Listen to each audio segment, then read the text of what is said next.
Chapter number 3 financial statement of a company. Topic है कि balance sheet कैसे बनाया जाए। बैलेंस शीट का फॉर्मेट क्या होता है। बेसिकली अपने पार्टनरशिप में जो बैलेंस शीट पड़ा था ना, वो बैलेंस शीट और यहाँ जो बैलेंस शीट आप बनाएंगे वो अलग है। नॉर्मली आपने जो बैलेंस शीट बना पढ़ा है वो इस तरह से पढ़ा है, जहाँ के दो कॉलम है। ये होता है आपका लाइबिलिटीज़ और यहाँ लिखते थे आप एसेट्स, और ये हो गया अमाउंट। ठीक है, ये नॉर्मल बैलेंस शीट है। बट कंपनी ने, ठीक है ना, कंपनी एक्ट 2013 के अकॉर्डिंग जो बैलेंस शीट बनेगा रियल फॉर्मेट है वो शेड्यूल 3 के अकॉर्डिंग है। और ये जो है किस तरह से बनता है, वर्टिकल बनता है, हॉरिजॉन्टल इस तरह से नहीं बनता है। जब वर्टिकल बनता है उसको पूरा फॉर्मेट को पता होना चाहिए। बेसिकली ऐसे ही आइटम्स होते हैं, लेकिन वहाँ पर क्या होता है ना, हेडिंग्स, सब हेडिंग्स, सब कुछ फिक्स है। आपको उसी फॉर्मेट के अकॉर्डिंग बैलेंस शीट में अमाउंट लिखना होता है। हेडिंग को आप चेंज नहीं कर सकते, आइटम्स को आप बदल नहीं सकते। हाँ, जो नहीं दे रखा है उसको आप भले ही हटा दे, लेकिन चेंज नहीं कर सकते। अब वो फॉर्मेट है क्या, वो मैं आपको बताऊंगा डिटेल से। फॉर्मेट में कौन कौन से हेडिंग में कौन कौन सी चीज़ें आती हैं, ठीक है ना, तो वो सब कुछ आपको बताया जाएगा। बस आपको ध्यान से क्लास को देखते रहना है लास्ट तक, राइट।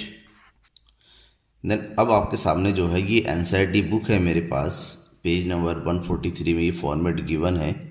फॉर्मेट बिल्कुल सिंपल है, लेकिन थोड़ा सा ध्यान में रखना कि ये सिंपल दिखने में होता है, लेकिन आपको बहुत सारी चीज़ें इसमें याद रखनी होती है। फॉर्मेट आपके दिमाग में बैठ जाना चाहिए, क्योंकि आपने शेयर कैपिटल में या फिर डिवेंचर वाले चैप्टर में भी आपने बैलेंस शीट बनाया, तो वो बैलेंस शीट ऐसा ही बना है। बैलेंस शीट एज एट 31 मार्च 2000 जो डेट होता है वो लिखेंगे। यहाँ पर अमाउंट का 2 कॉलम होता है। एक होता है करंट ईयर का प्राइस लिखने के लिए, क्योंकि बैलेंस शीट में एक प्रीवियस ईयर का प्राइस लिखता था कि कंपेरिजन इजीली किया जा सके। ये नोट नंबर होता है। नोट नंबर इसलिए होता है ताकि ये जो आइटम्स हेडिंग दे रखे होते हैं, इस हेडिंग में सारे आइटम्स नहीं आ पाते हैं। इस हेडिंग्स के अकॉर्डिंग जो छोटे छोटे आइटम्स है उसको अलग जगह से हम जो है एक नोट्स ऑफ अकाउंट मतलब इसको कहते हैं वर्किंग नोट में कैलकुलेट करके यहाँ लिख सकें, ठीक है ना। तो कौन से नंबर पे नोट नंबर बना है वो यहाँ पर नंबर डाल देते हैं, ठीक है। अब इधर जाते हैं, सबसे पहला ऊपर यहाँ लिखा जाता है। देखिए यहाँ पर अलग अलग कॉलम नहीं है, जैसे एक साइड लायबिलिटी बनता था, एक साइड एसेट्स। यहाँ पर जो बनता है सारा एक साइड में ही बनता है। सबसे पहले जो लिखा जाता है टॉप में वो होता है equity and liability, that means liabilities. और लायबिलिटी लिखने की भी अलग अलग वो है। सबसे पहले लायबिलिटीज में लिखता है शेयर होल्डर्स फंड, जिसमें आता है तीन चीज़ें, share capital, reserve and surplus, money received against share warrants, ठीक है। 3 चीज़ें क्या है वो भी मैं बताऊंगा, पहले फॉर्मेट देख लेते हैं। नंबर 2 पे आता है share application money pending amount. जो आइटम आपका क्वेश्चन में गिवन होता है आपको उसी को लिखना। मान लो ये दोनों नहीं दिया हुआ तो छटा दीजिए, कोई फर्क नहीं पड़ता है, ठीक है ना। Next non current liabilities. Non current liability जिसको बोलते हैं लॉन्ग टर्म लायबिलिटी, जिसका टाइम पीरियड 12 महीने से ज़्यादा का होता है, मोर देन 1 ईयर। जिसमें क्या क्या आता है आप देखिए ना, थर्ड नंबर है non current liability, third number के अंदर 4 हेडिंग, इसको चाहे ऊपर नीचे करते हो फर्क नहीं पड़ेगा, लेकिन ये नॉन करेंट लायबिलिटीज़ के अंडर भी होना चाहिए। मेन हेडिंग, उसके अंदर सब हेडिंग। इसमें क्या आता है, long term borrowings, deferred tax liabilities, other long term liabilities and long term provisions, ठीक है। उसके बाद हम लिखेंगे 4th नंबर पे करंट लायबिलिटीज़। करंट लायबिलिटीज जिसका टाइम पीरियड 12 मंथ्स के अंदर होता है, विद इन होता है, ठीक है ना। जिसमें आता है short term borrowings, trade payables, other current liabilities, short term provisions. अब इसके अंदर क्या क्या आता है, क्योंकि बेसिकली आपने जो बैलेंस शीट बनाया इस तरह से तो बनाया नहीं, आपने कैपिटल डाला, क्रेडिटर्स डाला, बिल्स पेबल डाला, इसमें तो कुछ भी नहीं आ रहा है। तो ये सब चीज़ों में वो सिर्फ इंक्लूड होता है। किस तरह से होता है मैं आपको अलग से हर एक हेडिंग को एक्सप्लेन करूंगा, किस हेडिंग में आप क्या क्या लिखेंगे। फिलहाल आपको ये पता होना चाहिए किस हेडिंग को कहाँ लिखते हैं, क्या क्या लिखेंगे वो अलग बात है, कहाँ लिखेंगे, ठीक है। कहाँ लिखेंगे मतलब आपको किसके, अब ये हेडिंग आपको याद होना चाहिए कि शेयर होल्डर फंड के अंदर 3 चीज़ें। दूसरे नंबर पे क्या आता है, अगर दिया हुआ है तो सही है, नहीं दिया हुआ है दूसरे नंबर पे नॉन करंट लायबिलिटी लिख दीजिए, उसके अंदर क्या क्या आता है। फिर करंट लायबिलिटीज, उसके अंदर क्या क्या आता है, ठीक है। ये इसका फॉर्मेट फिक्स होता है, इसको आप चेंज नहीं कर सकते। लायबिलिटीज़ का फिर टोटल कर देंगे, क्योंकि रूल होता है लायबिलिटीज़ का टोटल एसेट्स के बराबर होगा। उसके जस्ट नीचे हम एसेट्स लिखेंगे। ये रहा सारे एसेट्स। एसेट्स में सबसे पहले क्या दे रखा है, नॉन करंट एसेट्स। इसके 2 मेन रीडिंग है, नॉन करंट एसेट्स और एक होता है current assets. But non current assets के भी हेडिंग्स हैं। इसमें सबसे पहला है फिक्स एसेट्स। फिक्स एसेट्स को 4 कैटेगरी में बांटा गया है, tangible assets, intangible assets, basically दो ही होता है, बाकी दो को बहुत ही कम देखा जा सकता है, बहुत ही कम तो मतलब नहीं है, आपको दो ही याद रखिए तो बेटर है, टेंजिबल एसेट्स और इनटेंजिबल एसेट्स। तीसरा है work capital work in progress, intangible assets under development. ठीक है, सेम इसी का है, लेकिन जो आधा अधूरा होता है ना, जो कंप्लीट, जैसे घर बना रहे हैं, बिल्डिंग बना रहे हैं, बिल्डिंग का वर्क कंप्लीट नहीं हो पाया है तो उसको हम टेंजिबल एसेट्स में ना डाल के कैपिटल वर्क इन प्रोग्रेस में डाल देते हैं। उसी तरह इंटेंजिबल एसेट्स अंडर डेवलपमेंट की वजह से गुडविल है, अभी पूरी तरीके से तैयार नहीं हो पाया है, बन नहीं पाया, हमें इसकी वैल्यू पूरी कंप्लीट पता नहीं है, पेटेंट्स है, हमारा पेटेंट पूरी तरीके से रजिस्टर्ड नहीं हुआ, इन सब चीज़ों को यहाँ पर डाला जाता है जो कंप्लीट नहीं हो चाहे पूरी तरीके से।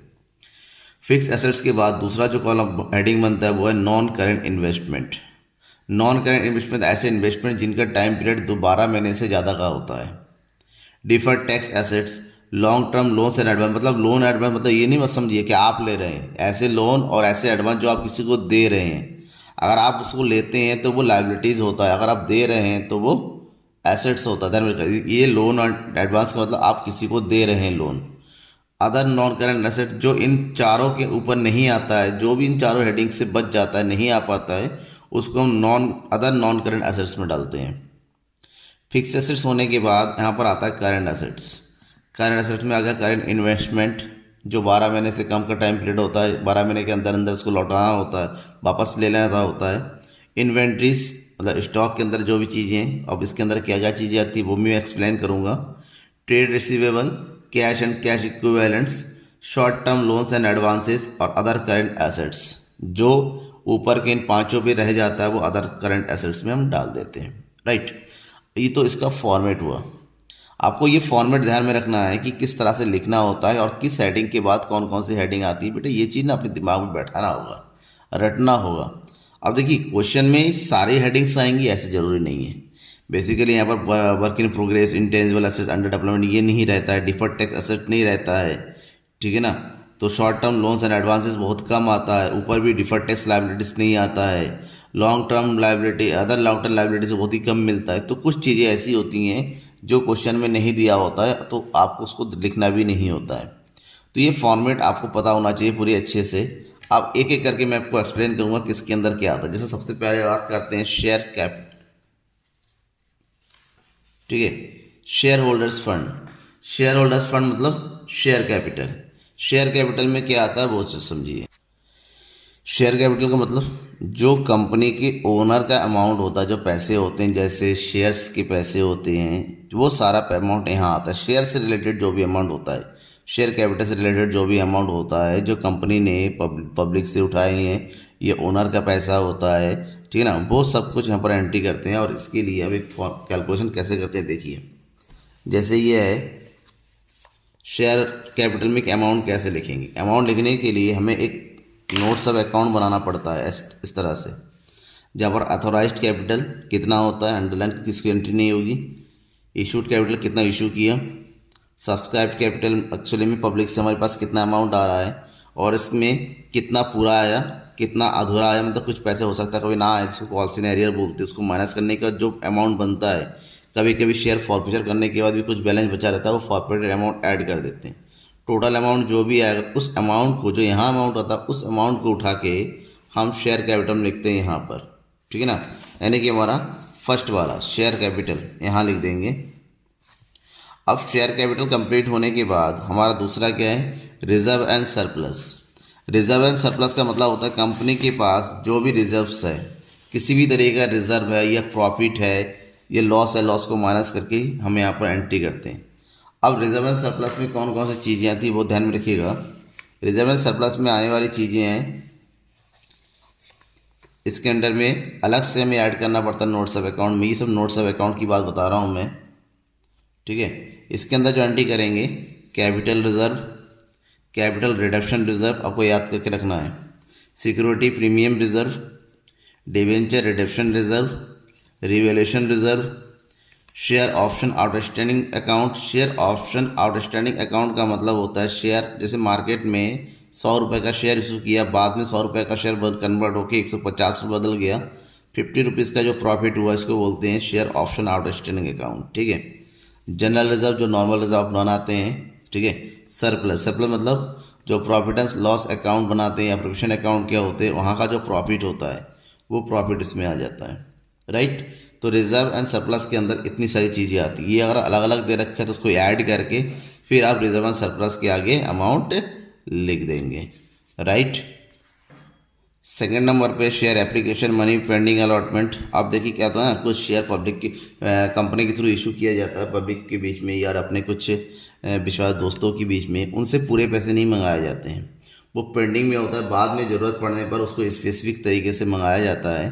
तो ये उतना पार्टिकुलर आपके लिए इंपॉर्टेंट नहीं है, क्योंकि ये नहीं आता है तो उसको हम छोड़ दे रहे हैं, इसको नहीं करना है आपको। फिर नेक्स्ट पॉइंट जो आता है नॉन करंट लायबिलिटीज़। अब नॉन करंट लायबिलिटीज़ में क्या क्या आता है, नॉन करंट लायबिलिटीज़ में अलग अलग चीज़ें हैं, लॉन्ग टर्म बोरोइंग्स है, डिफर्ड है। अब एक एक करके इसको मैं बता देता हूँ, ठीक है। नॉन करंट लायबिलिटीज़ में सबसे पहला हम क्या एंट्री करते हैं, लॉन्ग टर्म बोरोइंग्स की। लॉन्ग टर्म बोरोइंग में बेसिकली तीन चीज़ें आती हैं, क्या, bonds and debenture. Bonds and debenture आपको ध्यान रखना है। लॉन्ग टर्म बोरोइंग की हेडिंग के अंदर अगर ये अलग से दे रखा है तो ऐड करिए नोट्स ऑफ अकाउंट में और फिर इसकी एंट्री कर दीजिए। ऐड किसको करना है, जो बॉन्ड्स और डिवेंचर होता है ये ऐसा होता है जो 12 महीने से ज़्यादा का टाइम पीरियड लेता है, ठीक है ना, वापस करने में। लॉन्ग टर्म लोन दो तरह का होता है, लोन या तो बैंक से लिया जाता है या फिर बैंक के अलावा किसी और पार्टी से ली जाती है। उसके बाद है पब्लिक डिपॉजिट, पब्लिक ने जो डिपॉजिट जमा किया जो लॉन्ग टर्म के लिए आपके पास। तो ये तीनों चीज़ों को हम लॉन्ग टर्म बोरोइंग के अंदर लिखेंगे। लॉन्ग टर्म बोरोइंग के बाद जो नेक्स्ट होता है वो है deferred tax liabilities. Deferred tax liabilities.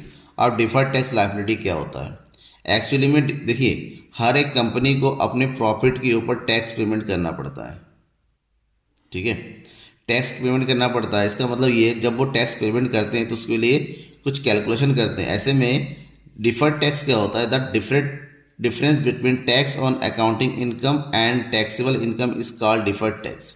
जब हमारा अकाउंटिंग इनकम ज़्यादा होता है और टैक्सेबल इनकम कम होता है, उनके बीच का जो डिफरेंस होता है वो डिफर्ड टैक्स लायबिलिटीज़ होती हैं, ठीक है। और यहाँ पर भी सीबीएसई ने में ये चीज़ है नहीं, ये चीज़ आता नहीं है क्वेश्चन में, इसको शो करने की जरूरत नहीं है, इसको कैलकुलेट करने की जरूरत नहीं है, सीबीएसई ने हटा रखा है, तो आपके लिए भी इंपॉर्टेंट नहीं है, किसी बोर्ड में ही पूछा नहीं जाता है।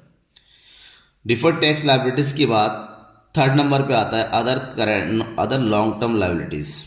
अदर लॉन्ग टर्म लायबिलिटी का मतलब होता है जो ऐसी लायबिलिटी लॉन्ग टर्म की होती हैं लेकिन उसको लॉन्ग टर्म बोरोइंग्स में या डिफर्ड टैक्स के अंदर नहीं लिखा जाता है। जैसे premium on redemption of debenture. Debenture को आप रिडम्पशन करेंगे, रिडीम करेंगे, तब जो प्रीमियम देना होता है वो भी आपके लिए क्या है, लॉन्ग टर्म लायबिलिटी, क्योंकि डिवेंचर वापस ही होता मतलब लंबे टाइम के बाद। और इसके बाद जो फोर्थ पॉइंट है वो है long term provisions. Long term provision मतलब हर एक कंपनी को अपने इन फ्यूचर पेमेंट के लिए होने वाले नुकसान की भरपाई के लिए पहले से प्रोविज़न बना के रखना पड़ता है, ठीक है। For example claim which are expected to settle beyond 12 months, जिनको 12 महीने के बाद सेटल करना होता है। 12 महीने के बाद ऐसे नुकसान की भरपाई करनी होती है, उसके लिए हम अलग से प्रोविज़न क्रिएट करते हैं और ये सारे प्रोविज़न हम लॉन्ग टर्म प्रोविज़न के अंडर में ही शो करते हैं, ठीक है। तो ये हो गया नॉन करंट लायबिलिटीज़ के चारों आइटम्स जो आपने देखा। अब बात करते हैं करंट लायबिलिटीज़ की। करंट लायबिलिटीज़ में हम क्या क्या लिखते हैं, करंट लायबिलिटी का मतलब कौन सी है तो पता है ना। करंट लायबिलिटीज़ का मतलब होता है वो लायबिलिटीज़ जिसका time period less than 12 months का होता है, इसी के अंदर इसको हमें पेमेंट करना होता है या इसको कैश में कन्वर्ट करना होता है, ठीक है। करंट लायबिलिटीज़ के अंतर्गत बेसिकली कितने पॉइंट्स हैं, short term borrowings, trade payables, other current liabilities and short term provisions. अब एक एक करके इसको भी देख लेते हैं। Short term borrowing, short term का मतलब अभी बताया मैंने कि ये ऐसी लायबिलिटीज़ होती है जिनका टाइम पीरियड रिटर्न करने का 12 मंथ से कम होता है। शॉर्ट टर्म लायबिलिटीज़ के अंदर जो लिखी जाती है शॉर्ट टर्म बोरोइंग्स के अंदर, एक होता है लॉन्ग टर्म बोरोइंग जिसके अंदर हम आते हैं बॉन्ड्स, डिवेंचर, ठीक है ना। और ये बोरोइंग जो होता है जो बहुत ही कम टाइम के लिए जाता है, जैसे bank overdraft, loan from other parties, जैसे घर से छोटे छोटे किसी और से अपने दोस्तों से ले लिया, दूसरी कंपनी से ले लिया, ठीक है ना, अपने जो है वाइफ से ले लिया, इस तरह का जो लोन होता है जिसको हमें जल्दी से रिटर्न करना पड़ता है। इसके अलावा जो पब्लिक की डिपॉजिट्स होती हैं 1 महीने 2 महीने 3 महीने के लिए, बेसिकली ये बैंकिंग इंस्टीट्यूशंस के लिए होती हैं, तो लॉन्ग टर्म बोरोइंग में इन तीनों को हम इंक्लूड करते हैं, ठीक है। लॉन्ग टर्म बोरोइंग के बाद सेकेंड पॉइंट आता है trade payables. Trade payables actually में दो चीज़ों का इंक्लूजन होता है, पर दो चीज़ें आती हैं, एक होता है सिंडिकेटर्स, एक होता है बिल्स पेबल। सिंडिकेटर्स और बिल पेबल्स का टोटल ही ट्रेड पेबल होता है, ध्यान में रखना आपको, क्योंकि अकाउंटिंग इक्वेशन में भी ये पॉइंट बहुत आएगा ट्रेड पेबल्स के। Trade payable is the sum total of syndicators and bills payable, दोनों को जोड़ के यहाँ पर लिखा जाता है। अब जोड़ के लिखेंगे, आपको ये नहीं कि बैलेंस शीट में अपने सिंडिकेटर्स नहीं लिख सकते। ये जो मैं अलग अलग हेडिंग के अंदर जो पॉइंट बता रहा हूँ, इसको मैं आपको अलग में रफ में वर्किंग नोट यानी कि नोट्स ऑफ अकाउंट बना के टोटल करके फिर एंट्री करना है। आपको ये ध्यान में रखना, वर्किंग नोट में करना है ये सब चीज़ें। आपको हेडिंग यही डालनी है, ये कुछ नहीं डाल सकते आप। ओके, नेक्स्ट है अदर करंट लायबिलिटीज़।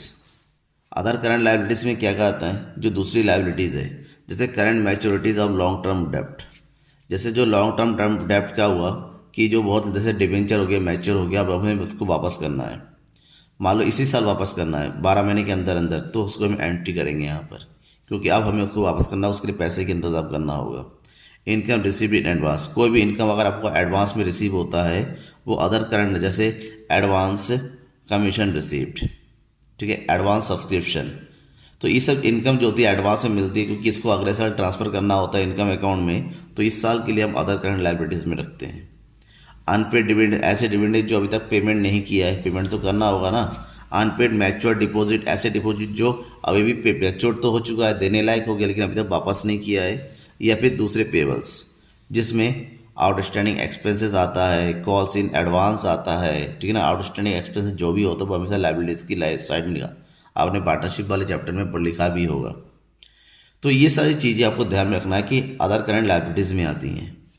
इसके बाद एक आता है शॉर्ट टर्म प्रोविजंस। हमने इससे पहले लॉन्ग टर्म प्रोविजन पढ़ा, अब है short term provision. Short term provision में कौन कौन सी आती हैं, आपने पढ़ा होगा प्रोविजन फॉर डाउटफुल डेब्ट, जो डेप्टर्स बनाया, डेप्टर्स ऑलरेडी करंट एसेट्स होता है, करंट एसेट्स के ऊपर जो प्रोविजन क्रिएट किया जाता है वो भी करंट लायबिलिटीज़ होती है, यानी कि शॉर्ट टर्म प्रोविजन के अंडर में ही इसको नोट किया जाता है, इसी हेडिंग में डाला जाता है। प्रोविजन फॉर एम्प्लॉय बेनिफिट्स, जैसे वर्कमैन कंपनसेशन रिजर्व, ठीक है ना, इन्वेस्टमेंट फ्लक्चुएशन रिजर्व, ये सब चीज़ें हमें यहाँ पर लिखा है शॉर्ट टर्म प्रोविजन के अंडर में लिखा जाता है, क्योंकि एक तरीके का ये प्रोविजन होता है। प्रोविजन फॉर टैक्सेशन, टैक्स के लिए जो प्रोविजन पहले से रख दिया जाता है, तो ये तीनों चीज़ों का टोटल करके हम शॉर्ट टर्म प्रोविजन के अंडर में लिखते हैं इस हेडिंग में, ठीक है। तो ये तो कंप्लीट हो गई हमारी लायबिलिटी साइड में क्या क्या आता है। अब हम बात करेंगे एसेट साइड की। एसेट साइड में क्या आएगा, एसेट साइड में पहले है non current assets. Non current assets ऐसे एसेट्स होते हैं जिनका टाइम पीरियड जो बहुत लंबे टाइम तक बिजनेस में बना रहता है, और इसकी कुछ पार्टिकुलर जो है हेडिंग्स है, और जिसमें सबसे मेन हेडिंग है फिक्स एसेट्स। फिक्स एसेट मतलब एक ऐसे एसेट्स होते हैं जिसको रीसेल नहीं किया सकता, ठीक है ना। कंपनी में, कंपनी के लाइफ टाइम तक कंपनी के साथ बना हुआ रहता है, और उसको कई कैटेगरी में बांटा गया है, और कौन कौन सी कैटेगरी है वो समझना है। नॉन करंट एसेट्स में फिक्स एसेट्स, जो पहली कैटेगरी है वो क्या है, land tangible assets. Tangible asset ऐसा होता है जिसका फिजिकल अपीयरेंस होता है, जिसको हम आंखों से देख सकते हैं, छू सकते हैं, जैसे लैंड हो गया, बिल्डिंग हो गया, प्लांट हो गया, ठीक है ना, प्लांट एंड मशीनरी है, कंप्यूटर हो गए, व्हीकल्स होगी, वो सारी चीज़ें जो कंपनी के पास है, जिसका यूटिलाइज वो कंपनी करती हैं, ठीक है ना। और फिक्स एसेट्स है वो। फिक्स एसेट्स की दूसरी कैटेगरी है इनटेंजिबल एसेट्स। इसको तो हम देख सकते हैं, छू सकते हैं, हमारे सामने होता है, ठीक है ना। बट कुछ एसेट्स ऐसे होते हैं जो कंपनी की प्रॉफिटेबिलिटी को तो बढ़ाती है, लेकिन वो हमारे सामने नहीं होते, उसको देख नहीं सकते। हाँ, उसकी वैल्यू बहुत ज़्यादा होती है। फॉर एग्जांपल गुडविल हो गया, ब्रांड हो गया, कॉपीराइट हो गया, पेटेंट्स हो गया, ये सब चीज़ें टेंजिबल एसेट्स है, क्योंकि इससे कंपनी को फ़ायदा मिलता है। गुडविल कंपनी का नाम, ब्रांड कंपनी का ब्रांड नेम, कॉपीराइट कंपनी का किसी चीज़ के ऊपर जो राइट होता है, जो कुछ दूसरा इस चीज़ नहीं कर सकता, कोई लेना चाहता बदले पेमेंट करना पड़ेगा, तो ये सब कंपनी के इनटेंजिबल एसेट्स होते हैं। जो सबसे ज़्यादा इंपॉर्टेंट है, इन्हीं दोनों के बारे में सबसे ज़्यादा क्वेश्चन में आ जाता है, ध्यान में रखिएगा, टेंजिबल और इनटेंजिबल। बाकी अब वर्क इन प्रोग्रेस, ऐसी चीज़ें जो अभी अंडर कंस्ट्रक्शन है, जिसका काम पूरा नहीं हो पाया, जैसे बिल्डिंग का काम चल रहा है, ठीक है ना। इनटेंजिबल एसेट्स अंडर डेवलपमेंट, ऐसे जो इंटेंजिबल जो अंडर डेवलपमेंट हो, जिसका अब तक पूरे की तरीके से लेखा जोखा फाइनल नहीं हो पाया, जैसे पेटेंट्स है, पेटेंट्स अभी तक फाइनल नहीं हो पाया है, तो उसको हम इसके अंदर लिखा जाता है। बेसिकली ये क्वेश्चन भी बहुत कम एग्जाम में आता है, ठीक है ना, तो उसको भी एंट्री करने की वैसे ज़रूरत नहीं है, दिया हुआ है तो कर दीजिए। आपको पता होना चाहिए कि ये दोनों फिक्स एसेट्स के अंदर ही लिखा जाता है, बस इतना पता होना चाहिए, बेसिकली ये आता नहीं है। तो फिक्स एसेट्स के बाद जो दूसरा नंबर है नॉन करंट एसेट्स में लिखा जाता है वो होता है नॉन करंट इन्वेस्टमेंट। इन्वेस्टमेंट का मतलब जानता है ना, कहीं पर पैसा लगाना। और ये ऐसा इन्वेस्टमेंट होता है जो सेल नहीं किया जाता, ये नहीं कि किसी और को रिटर्न कर दे, ठीक है ना। जैसे आपने किसी कंपनी के शेयर परचेज कर दिया, किसी कंपनी के डिवेंचर आपने परचेज किया, तो ये लॉन्ग टर्म में आता है, क्योंकि शेयर एंड डिवेंचर का पैसा लॉन्ग टर्म के लिए ही लगता है। इन्वेस्टमेंट अगर कंपनी के ने बॉन्ड्स में, गवर्नमेंट की सिक्योरिटीज़ में, प्रिफरेंस शेयर में, म्यूचुअल फंड में, पार्टनरशिप फर्म में पैसा लगाया है, तो वो भी नॉन करेंट इन्वेस्टमेंट के अंदर ही लिखा जाता है। क्वेश्चन में अगर कुछ भी नहीं लिखा, खाली इन्वेस्टमेंट लिखा हुआ, तो समझिए वो नॉन करेंट इन्वेस्टमेंट ही है। डिफर्ड टैक्स एसेट्स, ठीक है ना। डिफर्ड टैक्स एसेट्स ऐसा एसेट होता है जहाँ पर accounting income is less than. इससे पहले deferred tax asset liability side में लिखा था, वहाँ पर आपने क्या था, accounting income is more than accounting वो टैक्सेबल इनकम। यहाँ पर अकाउंटिंग इनकम कम होता है और टैक्सेबल इनकम ज़्यादा होता है, इसके बीच का जो डिफरेंस होता है वो एसेट साइड में लिखा जाता है। इसके बाद जो हेडिंग है वो किसकी है, करंट एसेट्स। करंट एसेट में current live investment, inventory, trade, से अलग अलग चीज़ें 6 आइटम्स आते हैं, ठीक है। तो 6 आइटम्स है, बाकी छोटे छोटे आइटम्स है। सबसे मेन क्या है, करंट इन्वेस्टमेंट। सबसे पहला लिखा जाता है करंट इन्वेस्टमेंट। ऐसी इन्वेस्टमेंट जो 12 मंथ से के कम टाइम की होती है। जैसे आपने किसी के दुकान में पैसा लगा दिया है, आप शेयर मार्केट, सेकेंडरी मार्केट में पैसा लगा रहा है, आज लगाया, 6 दिन, 10 दिन, 15 दिन, 20 दिन, 1 महीने, 2 बार निकाल लिया, उसकी एंट्री यहाँ होती है। Inventories second column. इन्वेंट्री का मतलब होता है एक तरीके से स्टॉक कह सकते हैं आप। और इसकी कई कैटेगरी है, inventory for raw material, inventory for work in progress, finish goods, loose tools and store and spares. इन सब का अगर दिया हुआ है टोटल कीजिए और इन्वेंट्री वाले कॉलम में डाल देना है। ट्रेड रिसीवेबल्स में 2 चीज़ें आती हैं, ये ट्रेड्स पेबल्स का उल्टा होता है, जिसमें डेप्टर इनसे पैसे लेने होते हैं। तो ट्रेड रिसीवेबल में डेप्टर्स और बिल्स रिसीवेबल दोनों का टोटल करके अमाउंट एंट्री करते हैं। उसके बाद आता है cash and cash equivalent. Cash and cash equivalent का मतलब जो हमारे पास कैश फॉर्म में होता है, जो ऊपर के किसी कॉलम में हमने लिखा हुआ नहीं है, जैसे बैंक में रखा हुआ पैसा, बैंक बैलेंस, आपके जेब में रखा हुआ पैसा, कैश इन हैंड, और उसके बाद आपके पास जो चेक होते हैं अगर बैंक में जमा नहीं कराया, जो ड्राफ्ट होते हैं आपके हाथ में जब तक जमा नहीं किया है, इन सबको हम कैश एंड कैश इक्विवेलेंट में रखते हैं, क्योंकि ये कैश फॉर्म में होता है हमारे पास, ठीक है ना। तो ये 4 चीज़ें इंपॉर्टेंट है इसमें। और कुछ चीज़ें ऐसे है जैसे short term loans and advance, किसी को आपने 1 या 2 महीने के लिए लोन दे रखा है, ठीक है ना, शॉर्ट टर्म के लिए, वो आ जाता है। और जो इन ऊपर के 5 चीज़ों में नहीं आता है उसको हम डालते हैं अदर करंट एसेट्स में। अदर करंट एंट्रीज में जिसने फिक्टिटिव एसेट्स से वो एंट्री होता है, जैसे एडवर्टीजमेंट, सस्पेंस अकाउंट, ठीक है ना। इन सब चीज़ों की हम एंट्री करते हैं जो ऊपर किसी में नहीं लिखा जाता है। तो ये बेसिक फॉर्मेट है। ध्यान में रखना क्या कि लायबिलिटी साइड का जो टोटल करते हैं और इधर एसेट साइड का जो टोटल करते हैं वो हमेशा कैसा आना चाहिए, आपका इक्वल होना चाहिए। मेरे ख्याल से आपको अब समझ में आ गया होगा कि बैलेंस शीट की एंट्री हम कैसे करते हैं, कौन कौन सा एंट्री, कौन कौन से आइटम्स कहाँ कहाँ लिखते हैं, किस हेडिंग के अंदर कौन सी सब हेडिंग आती है, वो सबको कोई भी डाउट होता है बिल्कुल बेझिझक कमेंट बॉक्स में आके कमेंट करके मुझसे पूछिएगा। और हाँ, सब्सक्राइब करना मत भूलिएगा, क्योंकि इसके बाद मैं इसके न्यूमेरिकल क्वेश्चंस भी सॉल्व करवाऊंगा। ये तो मैं खाली फॉर्मेट बताया, फॉर्मेट के बाद आपको न्यूमेरिकल क्वेश्चन भी सॉल्व करके बताया जाएगा कि एक्चुअली में अगर आइटम्स हमारे पास दे रखा हो तो उसको हम बैलेंस शीट में किस तरह से कन्वर्ट करेंगे। Okay, thank you everyone.